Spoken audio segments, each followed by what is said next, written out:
After blowing a hole in the motor of our turbo nitrous powered 50cc budget drift car, we've taken on the insane challenge of trying to fit the 125cc 4-speed manual motor into our budget drift car. And to be fair, you borderline cannot call it a budget drift car anymore because this motor costs $450 for everything we need to fit it into our car. As you can see, we've already cut a bunch out of the frame of the car, and today the aim is to have the engine officially mounted in the chassis. Welcome to the 12 days of Mikemas, where we're doing daily vlogging every single day for the 12 days leading up to Christmas, including giveaways in every single video for you. It's my way of giving back to you guys for the support that you give me on the channel. And today is a doozy. I'm giving away a Raceworks steering wheel and t-shirt. These steering wheels are beautiful. We're gonna be fitting one to our E36 competition drift car for next season, but all you have to do to win the steering wheel, comment below and let me know what car you would fit the steering wheel to. If you don't own a car, that's fine. Let me know the dream car that you'd fit the steering wheel to. Hit me in the comments below for your chance to win. Good luck, you. So we've got the motor kind of somewhat where we think it's going to fit in the chassis. So I went shopping this morning. I bought some 19mm steel bars so that we can go ahead and start fabricating the chassis. There are a couple of things we need to take into account here. Obviously, this motor has a lot more power and a lot more torque, so we have to make sure the chassis is up to the task. These chassis are made out of quite brittle, thin metal, of course, because they're made for a 50cc motor, and when you start putting them through their paces, I have noticed that they do start to crack at the welds and stuff like that, so you really have to keep an eye on it. With that in mind, we're gonna make sure that we give the chassis as much strength as possible whilst building it. First thing we're gonna do is I'm gonna actually cut this bar off here, and we're gonna replace the bar completely with the idea of having it run along and then having a nice bend up as far back as possible here so that we can have the motor sit back as far as possible. So let's go ahead, do some cutting, some bending, a little bit of welding, and get the chassis back to one piece.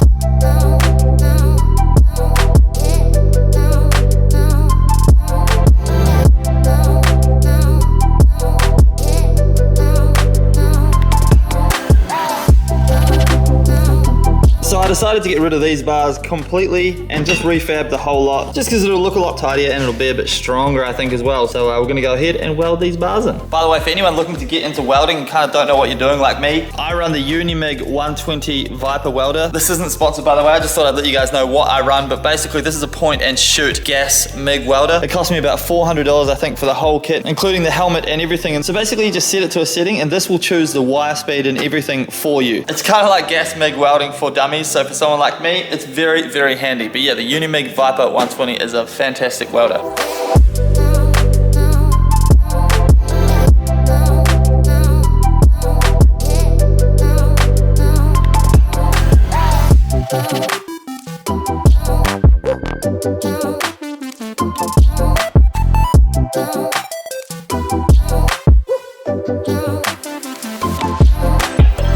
Alright, so we have our first bars tacked in, and now we're getting into the really important stuff, and that is welding the bars between the front and the back of the frame. So this is where I have to take my tiny peanut brain and make it do maths to make sure that we absolutely nail this. Because if we get any of these measurements off, basically the car will crab walk along the road and not drive straight, which will be absolutely terrible, especially with this newfound power that we're gonna have with our new motor. So what I've done here is I've marked center all the way down the table. That is the line that we're going to use to make sure that the front and the back of the cart are actually straight and in line. Then I've marked center on our back axle here, and I'm using a square. It's a pretty basic setup, but I'm using a square just to make sure that that is bang on the center line. So I set the square perfectly on the center line, and then I make sure that it's lined up here. And I've done the exact same with the front part of the frame as well. So the front here is skinnier and the back is wider, which means that we're gonna have to have a bend going outwards in the bars, and we're also gonna have to have a bend going upwards because these sit up here. So I do have to do a little bit of bending. I do not have a pipe bender here in the shop that's appropriate for our 19mm tube, so we're gonna kind of wing it. I've got a little bit of a jiggy setup that we are gonna use to bend the pipe. Once that's done, then our frame's back together and we can start sorting the engine out. Let's go.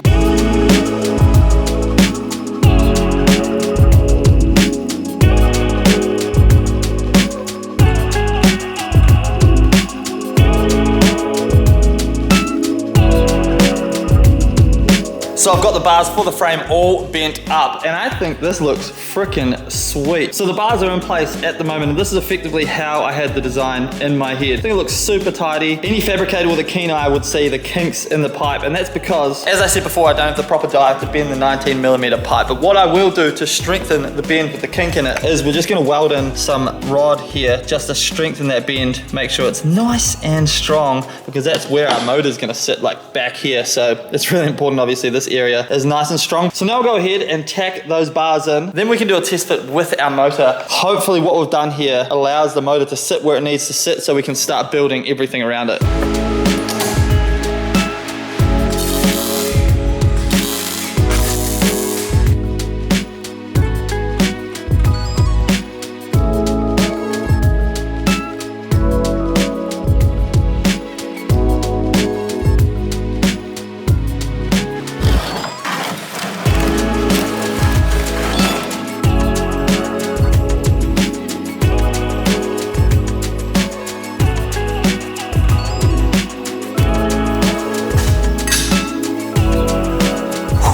It is hot in here. Hell yeah. So our frame is looking awesome. Look at that. All tacked together. Stoked with that. I didn't weld these reinforcement rods in just yet because we have our engine plate here. So I'm going to test fit the motor and see kind of where it's going to sit because I don't want these to get in the way. Obviously, if we want our engine plate to kind of go back further or forward further, and then that'll get welded on, then obviously we can weld our reinforcements in later. If you're a fabricator and you have any advice, feel free to jump in the comments and let me know. I am all ears. But let's give the motor a quick test fit.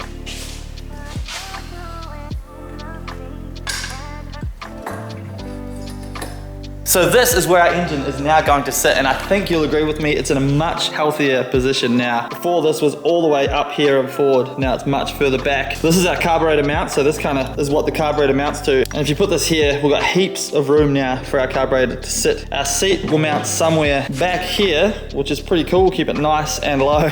Big engine between your legs, but that's pretty much how it is with these drift carts. The engine kind of just has to go exactly there, but that's kind of as far back as I could get it without hitting the sprocket. But I think that is absolutely perfect. I really need to go home and edit this video to get it out for you guys tonight, but at the same time, I really want to mount the motor. So I'm sorry if you're watching this and this came out later, but I made the decision to mount it and I did it for you. So let's just keep working, and yeah, sorry about the late night watch, but surely you're still enjoying this video, so it's all good. We're gonna zip the back corners off this plate right here so that we have the ability to slide this plate backwards further without it kind of hitting the back. Now apparently these motors need to be installed level. So what we're gonna do is I'm gonna make sure this mount is nice and level when we weld it in. So we might have to put some packers under the front here of the frame because it kind of bends up here the way that we bent it. And then what I'm gonna use up top is adjusters so that basically we can adjust the tension on here to make sure that it's all good. And then the tension of the chain will be adjusted by these back here, just like it was on the last cart. So these are slotted and then you just do these up tighter or looser to kind of tension the chain. That's the thought process anyway. So let's go ahead, drill some holes in this plate and then we'll be able to weld it on. So much to think about, even though it's a cart, you still have to do everything properly, so.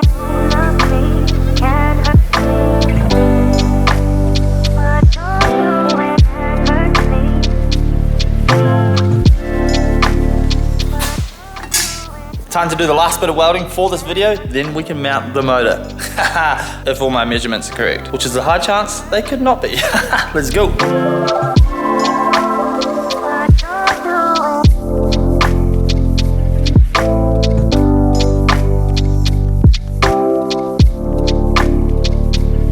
Come on, please fit.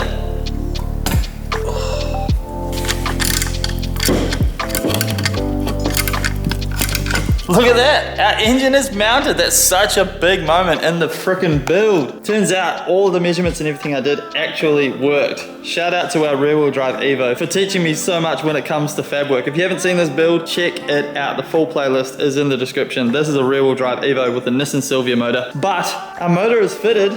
Let's have a look back here and see the alignment with the cogs. Looks pretty good. And that is just with the bolts like bolted up to the engine plate without the slots. So I've still got to slot the engine plate so you have a little bit of adjustment within the motor to make sure that everything is lined up and perfect. But like, I am so freaking happy with that. And then you get this guy and he goes up on here and we start to have what looks like an actual drift cart again, which is pretty darn sick. Also, I realized when I moved the cart before, because it does move it under its own, well, not under its own power, but it rolls now. I am gonna triangulate through here because I realized that this is only, like this is a massive weak point through here that'll just snap as soon as you sit on it. So we'll definitely do a triangulation through there. And there's obviously a bunch more stuff we have to do to the cart before we can actually run it. But we got the engine mounted, which is a massive step and something that I wanted to get done for you guys today. This daily vlogging stuff is absolutely taxing. It is very difficult. The best thing about it is that I get to see your guys' reactions, and it is absolutely amazing. I love reading every comment. I try and reply to as many as I can. So thank you guys